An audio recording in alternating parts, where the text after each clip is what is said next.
Happy Friday, guys! So I'm going to do a little story time for anyone who wants to hear it or wants to listen, you know.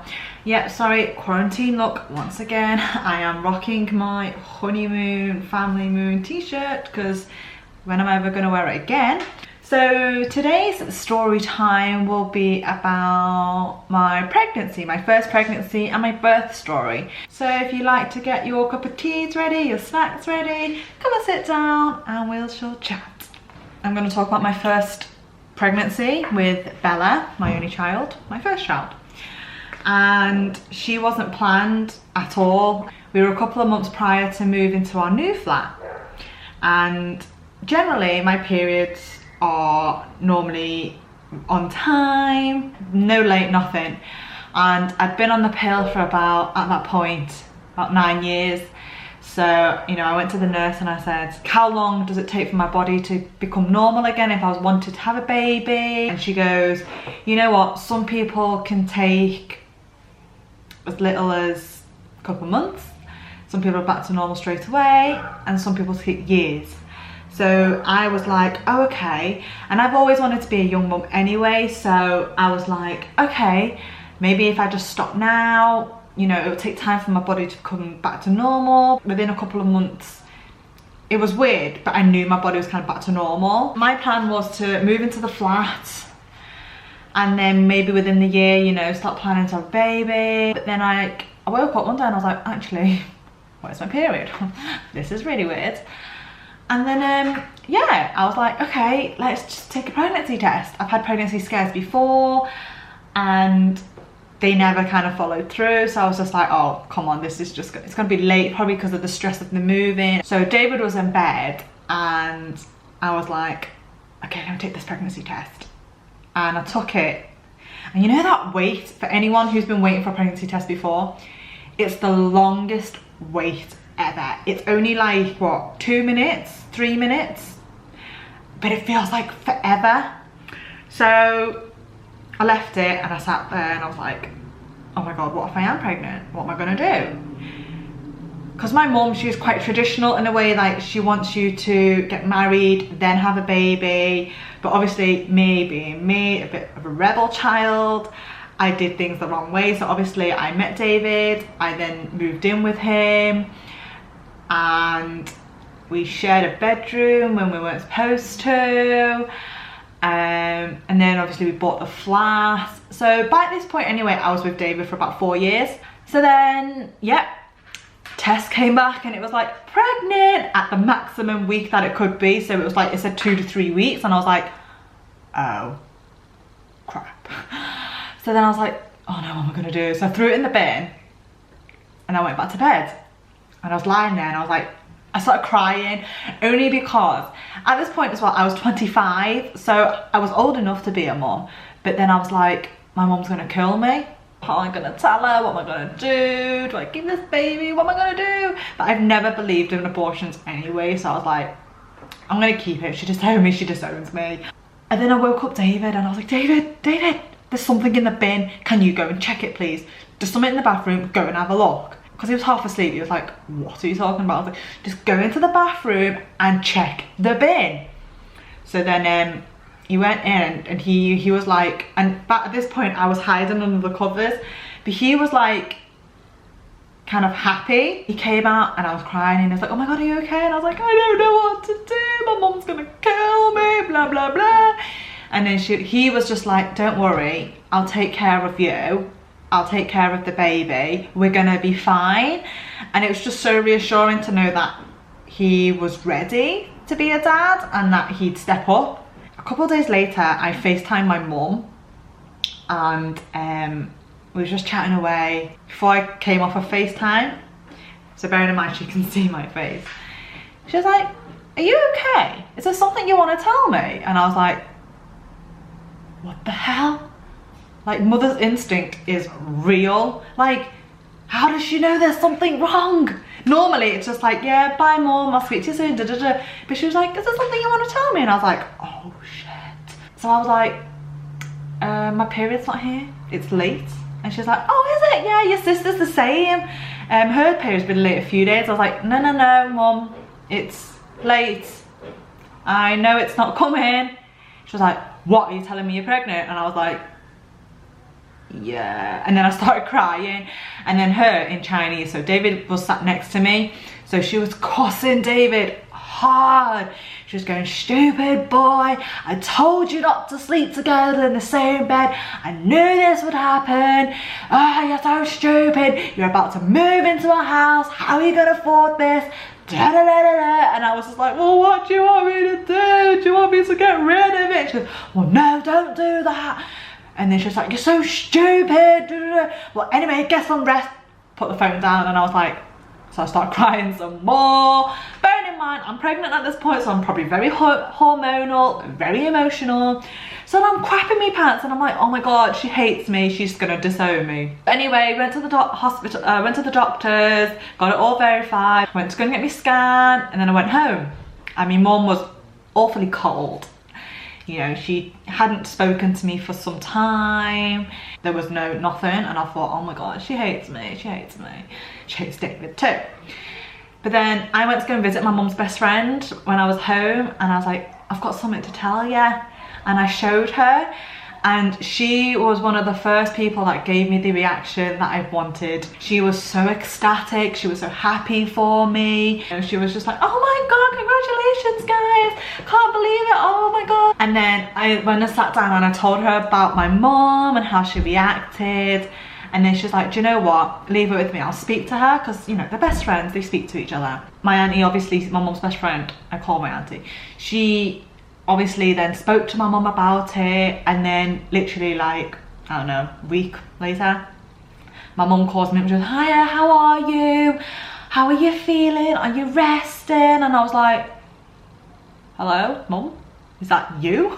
Like, because it's just it was out the norm for me for her to actually care and ask how I was. So, you know, I messaged my auntie, I was like, oh my god, thank you. After that, you know, pregnancy went on, I was fine, there was no problems. I kind of went off yogurt a little bit, but other than that, I had a really good pregnancy. I walked to and from the station all the time when I went to work on both ends. I felt like I was pretty active, I didn't overeat. I can honestly say it was great. Like, I can't fault it at all. The only thing was, I got really spotty, like along my head, and I went to the doctor and I was like, is there anything I can do about this? And they were just like, no, Jasmine, you're hormonal. It's gonna happen. I was like, okay. And then, other than that, no, great. I didn't really put on weight. Everyone told me I looked good, like for pregnancy. Like it was only my stomach that grew. I don't know, my boobs, but other than that, everywhere else on me didn't grow. Fast forward 9 months, it was literally the 14th of Feb, I remember. My due date was the 20th of Feb, so I was like, oh, okay, Valentine's Day, we'll spend it at home, we'll chill. And then on the 15th, I woke up, about 5ish I think it was, and my sister and David were my birthing partners, so I messaged my sister and I was like, I've got these weird cramps in my stomach. Like, they feel like period pains. I don't know what this is, but I'll just give you a heads up. And she said to me, normally she never hears her phone, but for some reason she woke up and she was like, oh, okay, then we'll keep me updated. And they were like bad period pains basically. They weren't regular, nothing like that, and it was okay, so bearable. So I just left it. 2 hours on, I was like, it's still going on. So this is about 7ish. So I was like, Leanne, what do I do? And she was like, I don't know. You tell me what to do. And I was like, I don't know. So I was like, and she was like, have you told David? And I was like, no. So she was like, maybe you should tell him. So I woke up David and I was like, David, I've got these weird cramps in my stomach. I don't know what's going on. They could be Braxton Hicks, but I don't know. And he's like, okay, let me call up. And he was like, how long has it happened? I was like, well, since 5. And he was like, right. So then he called up the midwife, and the midwife goes, right, bring her in and we can check her out. So I let my sister know, and we met her there. And I was like, oh, fine. It was still just going on, but very slowly. Nothing really happened. Went in and she's like, right, I'm gonna sweep you. So that's basically, they put the finger in my vagina, sweep me.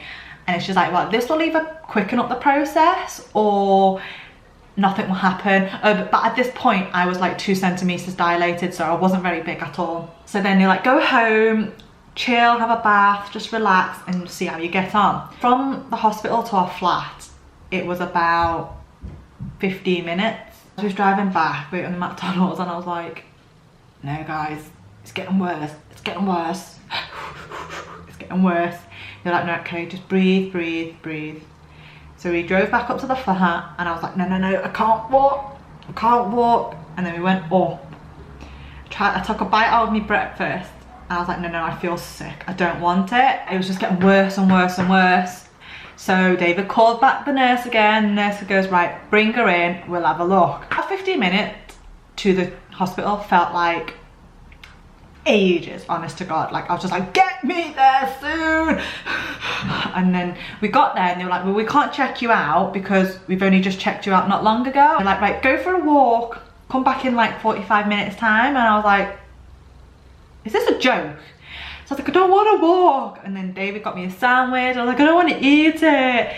Tried to have a couple of mouthfuls, and I just thought, no, it's not happening. At this point, by the time we faffed and everything, it was about 10ish, 9, 10ish it was. And I just thought, oh my God, kill me now. So 45 minutes had gone by. I literally went, get back in there now. Bearing in mind, I'd walked about 10 steps. I really didn't fancy walking at all. So then we went in and checked me, and they were like, oh, you're in active labour, you're about 4 centimetres dilated, we're gonna get you ready. Got ready, and I wanted a water birth, so they got the bath ready, everything. I got undressed, and I could only feel comfortable on like all fours. So then I got in the bath, and it was quite nice on my back, like the temperature and stuff, but I just wasn't comfortable. Like, I had to keep going on my all fours, then going on my back. So I went, scrap this water birth, get me out of here now. And before I got into the bed though, she was like, have you been to the toilet? I was like, no, I don't need the toilet. She goes, go to the toilet. So I went to the toilet, and obviously they put the little bowl thing in case the baby comes out. And I didn't realise, but my water broke as I went to the toilet. So from then, I'm gonna say it's about 11 o'clock. That's when it went nuts. Literally, I can remember it just going nuts. So she was like, here's gas and air. The way you should take it is do it with your eyes closed. If you have your eyes open, you're gonna feel really drunk, you're gonna get dizzy, you could feel sick. And I was like, okay. So I had my eyes closed and I was breathing it in. It come to the point where I was like, I need to poo. It honestly felt like I was gonna crap my pants. And I was like, I need to poo, it feels like I'm gonna poo. And they're like, it's fine, just poo. And then all of a sudden, the midwife was like, breathe, pant for me like you're blowing out birthday cakes. Right, and then at that point she went, stop now, Jasmine, you have to listen to me. So she's like, right, push. And then my sister, from what I remember her saying, was she literally went and she saw the head crowning. She was so amazed. So basically, my little sister has seen me butt naked. Literally, before you know it, like, all I can remember was bloop. That was it. Child was out. I didn't poo myself, let's just put it out there. The worst part for me was when they examine you afterwards. So what my midwife did, she counted out 5 pieces of what I could describe as like gauze material, you know, like the bandage stuff. She popped all 5 into my vajayjay, cleaned and pulled them out, but as she pulled them out, she also counted 5 just in case one had gotten lost. That, let me tell you, was sore. That was worse than actually giving birth to Bella. Lucky for me, I only grazed ever so slightly, which wasn't worth any stitching. So for me, very fortunate. Going through all of that, and afterwards just seeing your child, you forget everything after that. Like all the, you know, pain, the labor, just having this little human being in your arms was amazing. You know, people were preparing me like, Jazz, you need to like prepare yourself, like you're going to be in labor for days, it's going to be long because it's your first labor, da da da da da. So, you know, in my head I was kind of mentally prepared. I was in labor for 4 hours, like in the hospital from 11. I gave birth at 3. it was, for me, the only way I can describe it was easy. Like, honestly, I would do it again in a heartbeat. My midwife, she was amazing. She was lovely. She even, like, when she checked me afterwards, she went, "You're very lucky." You know, basically saying that my vajayjay is still looking good. Pediatrician came to check Bella. We was all good to go home. Went home. That's when the fun began. It was, you know, because we're first time parents, everything was a learning curve. So in our tradition, culturally, we are to stay at home for a whole month indoors. You're only allowed to leave the house for like appointments, but other than that, indoors. You're not really supposed to wash and things. Like, you're allowed to like wipe down, but for me, nah. I washed. I may not have washed my hair all the time, but I washed. For me, I had David's mum. I had my aunties come round and cook me the traditional food. But all I wanted was my mum, my own mum. Like, there were points where I was just like, I don't want to see anybody. And it was just overwhelming because every time, near enough every day, there'd be someone coming with batches of food. And it got to the point I was like, I don't want this. Like, I am grateful that there were people there to help me and to give me all this food, but all I wanted was my own mum. So you know what, I called up my mum 2 weeks into confinement and I was like, I want to come home. So my mum was like, okay, come home. When you get in the car, wrap the baby up. Do not get out of the car. If you need to change in the car and just get here. I got home and it was the best feeling to have my mum there. She wasn't like so strict.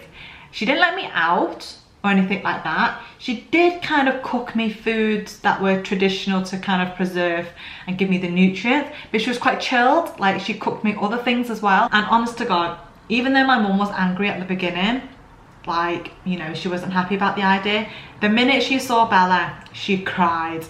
She literally stopped her cooking, came and got the baby.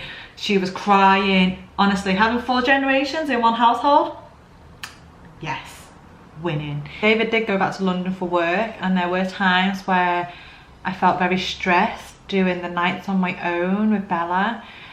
But at the same time, you know, I managed. This was my life now. Bella was my life.